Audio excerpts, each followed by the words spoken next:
On va voir l'astuce du noyau qui est vraiment au centre des méthodes à noyau. C'est parce que l'astuce du noyau existe vraiment qu'il y a un intérêt à avoir des méthodes à noyau.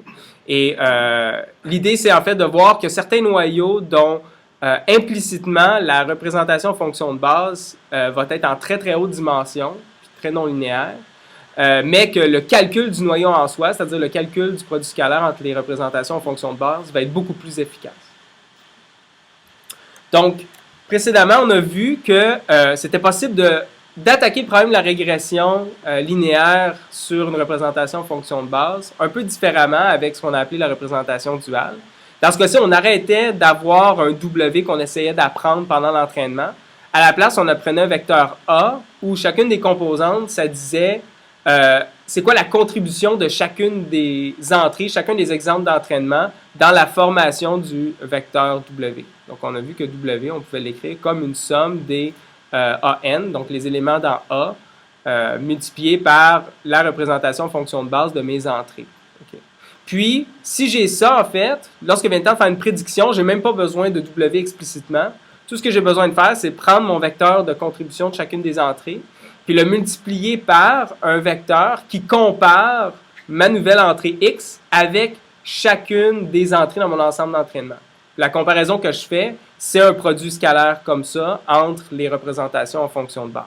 Okay. Et là, j'ai dit, ben ça, ce produit scalaire-là, en fait, vu que c'est tout ce qu'on a besoin, on va encapsuler ça dans une fonction K. Puis cette fonction-là, on l'a appelée une fonction de noyau. Okay.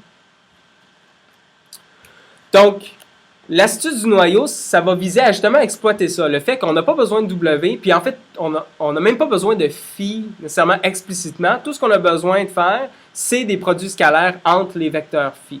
Okay? Donc la question, c'est est-ce qu'on peut définir des noyaux, K de xn, xm, tels que le calcul du noyau, le calcul du produit scalaire, ça se fait en fait plus efficacement que de explicitement construire les vecteurs phi, puis par la suite les multiplier ensemble, faire le produit scalaire. Donc, la réponse, c'est évidemment oui. Et c'est là le génie de l'astuce du noyau. On va faire un exemple très simple pour illustrer comment on peut en fait obtenir ce genre d'astuce-là. Donc, imaginons qu'on est en deux dimensions, on a des entrées en deux dimensions. Donc, ici, bon, je suis la notation du livre, on a x puis z.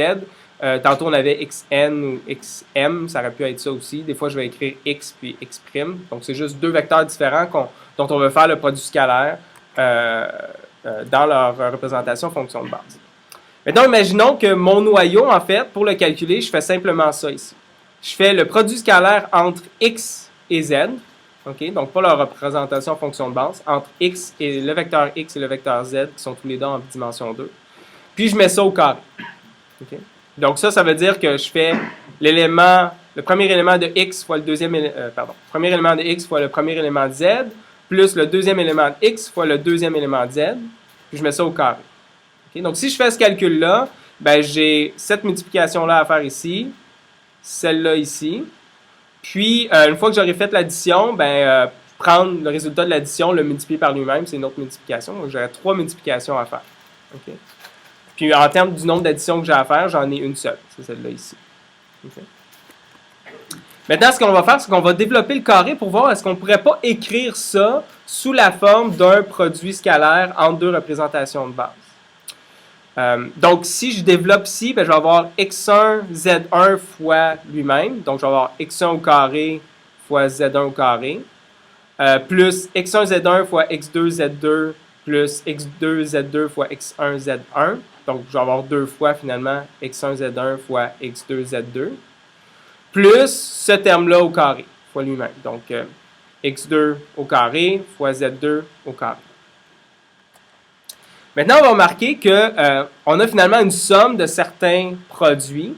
Donc, un produit scalaire, c'est une somme justement de produits que je fais entre deux vecteurs. Fait que je vais essayer de voir est-ce que je ne pourrais pas réécrire ça comme le produit de deux vecteurs, le produit scalaire de deux vecteurs, où il y a un des vecteurs qui va dépendre juste de x, l'autre des vecteurs qui va dépendre juste de z. Okay. Ben, cet élément-là ici, ça pourrait être x1 au carré comme étant la première composante de mon vecteur de x, puis z1 au carré, qui seraient multipliés ensemble lorsque je vais faire le produit scalaire. Maintenant, ce terme-là ici, ben, je pourrais prendre racine carrée de 2 puis la placer ici. Le reste donc de la racine carrée de 2, je vais la placer ici. Puis maintenant, ce terme-là, je vais mettre tous les termes en x1 ici, x1, x2, je vais les multiplier ensemble, parce qu'ils sont multipliés ensemble ici. Puis z1, z2, je vais les placer ici dans mon vecteur phi de z. Puis, ben, pour ça ici, je vais faire exactement la même chose que j'ai fait avec x1 et z1. Je vais placer x2 au carré dans le vecteur à gauche, puis z2 au carré dans le vecteur à droite. Okay. Ben, à ce moment-là, je pourrais dire ça, je vais appeler ça mon vecteur de fonction de base, phi de x. Puis ça, ben, ça va être le même vecteur de fonction de base, mais appliqué à z à la place de x. Exactement la même forme. On a premier terme au carré, racine carrée fois le terme entre le produit entre les deux éléments du vecteur, puis finalement le deuxième élément du vecteur au carré. Donc j'ai exactement la même chose ici. Fait que ça, je peux appeler ça aussi phi de z. Maintenant, faire ça, c'est-à-dire construire x, phi de x, phi de z, puis après ça les multiplier ensemble, ça correspond à quelle quantité de calcul? Ben, je dois construire 2 fois le vecteur phi. Donc, 2 fois, je vais avoir à construire mon vecteur. Puis, pour construire mon vecteur, ben, je dois multiplier x1 par lui-même. Ça fait une multiplication. Je vais multiplier racine de 2 par x1, deuxième multiplication. Puis ensuite, le résultat de ça fois x2, troisième multiplication. Ensuite de ça, je dois prendre x2 au carré, quatrième multiplication. Donc, j'ai 2 fois 4 multiplications à faire pour construire phi de x puis phi de z. Ensuite de ça, ben, je dois faire le produit scalaire entre les deux vecteurs. Fait que ça veut dire que je vais faire un produit élément par élément. Donc, ça fois ça, ça fois ça, ça fois ça. Donc, ça me donne 3 multiplications. Puis ensuite de ça, ben, je dois faire la somme de ces 3 termes-là. Donc, je fais la somme des 2 premiers, suivi de la somme du résultat de la somme des 2 premiers avec le 3e terme. Ça me donne 2 additions. Okay.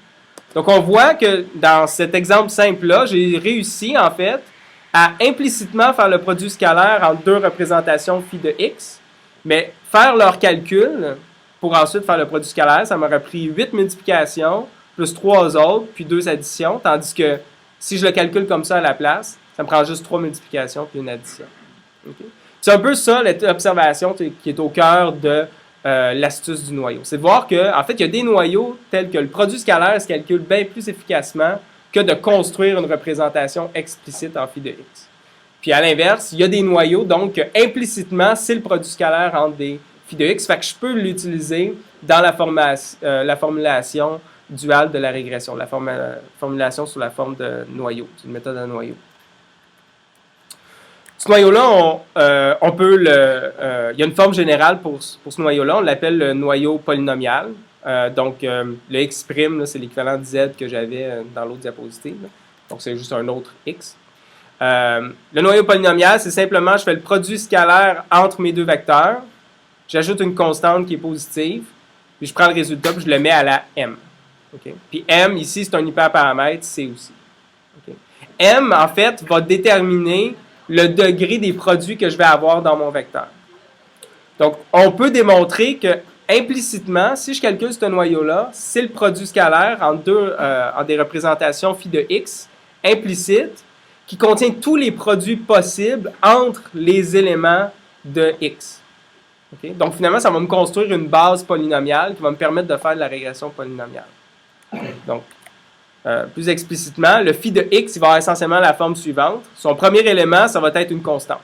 Donc ça, c'est un peu comme mettre un 1 dans le premier élément de ma représentation phi qui me permet de modéliser un biais. Ensuite de ça, je vais avoir tous des éléments qui dépendent juste d'une composante de x individuelle. Donc, je vais avoir x1 fois une constante. Donc, la constante en question, c'est un peu comme les racines carrées qu'on avait ici. Je les appelle juste c plutôt que de montrer la forme explicite qui serait plus compliquée. Mais c'est pas important. L'important, c'est de savoir que j'ai x multiplié par une constante quelconque. Okay? Fait que genre x1 suivi de x2, x3 jusqu'à xd. D, c'est la dimensionnalité de mon espace. Ensuite de ça, ça va me donner les termes au carré ou les termes de deuxième ordre où j'ai des produits d'au moins 2 éléments dans x. Donc, je vais avoir une constante fois x1 au carré, une constante fois x1 fois x2, x1 fois x3, x1 fois x4, jusqu'à x2 fois x1, x2 fois x2, ainsi de suite, jusqu'à xd au carré. Donc, tous les produits d'au moins 2 termes dans mon vecteur x. Puis, je continue comme ça jusqu'à m. Fait que là, j'aurai mes produits d'ordre 3 x1 à la 3, x1 au carré fois x2, je pourrais avoir x1 fois x2 au carré, ou je pourrais avoir x1 fois x2 fois x3, et ainsi de suite. Donc, on voit que si m est quand même assez grand, là, ça fait un vecteur qui est vraiment, vraiment grand. Je suis en fait, même si ça se calcule très efficacement, implicitement, c'est comme faire le produit scalaire d'un vecteur qui est super grand, en fait. Fait que je me trouve en très, très haute dimension, même si j'instancie jamais ces vecteurs-là de haute dimension. C'est ça un peu le génie du truc du noyau. Donc, on avait vu précédemment, lorsqu'on a parlé de malédiction de la dimensionnalité dans le cadre de la régression polynomiale, que si on voulait faire la régression pas avec x qui est juste une composante, un scalaire x, mais si j'avais plutôt un vecteur, par exemple, si j'avais un vecteur de dimensionnalité d générale, puis que je voulais faire, mettons, de la régression d'ordre 3, mais là, je voyais que mon nombre de paramètres, en fait, il allait être proportionnel à d à la 3. De façon générale, le nombre de paramètres W que j'aurais à apprendre, il serait exponentiel dans le degré de ma fonction polynomiale que je vais apprendre. Okay. Mais grâce au truc du noyau, finalement, on n'a plus ce problème-là parce qu'on n'a plus de W. On n'a pas à prendre un W explicitement. On va être capable d'avoir un noyau qui fait que implicitement, ce sur quoi je travaille, la représentation sur laquelle je travaille, elle contient tous les produits polynomiaux dont j'ai besoin pour construire ma fonction polynomiale. Ceci étant dit, ça ne veut pas dire qu'on n'a pas un problème au niveau de la quantité de données que ça nous prend pour bien généraliser, parce que de façon générale, que ce soit implicitement ou explicitement, si je travaille dans un espace qui est en haute dimensionnalité D, ben, je vais vouloir avoir des exemples d'entraînement proches de toutes les valeurs de phi de x que je pourrais observer dans mon ensemble d'entraînement. Donc, si j'ai un noyau qui est associé à une représentation de très, très haute dimension, plus la dimensionnalité va être élevée, ben, essentiellement, plus je peux avoir des problèmes de surapprentissage. Donc, je n'ai pas réglé mon problème que je fais du surapprentissage ou pas, mais ce que j'ai réglé, c'est que maintenant, si je veux faire de la régression non linéaire avec une représentation phi qui est en haute dimension, je n'aurai pas à avoir un très, très gros vecteur à apprendre. Je vais pouvoir passer outre ça, puis travailler à la place directement avec mes données, puis travailler avec un W qui est implicite.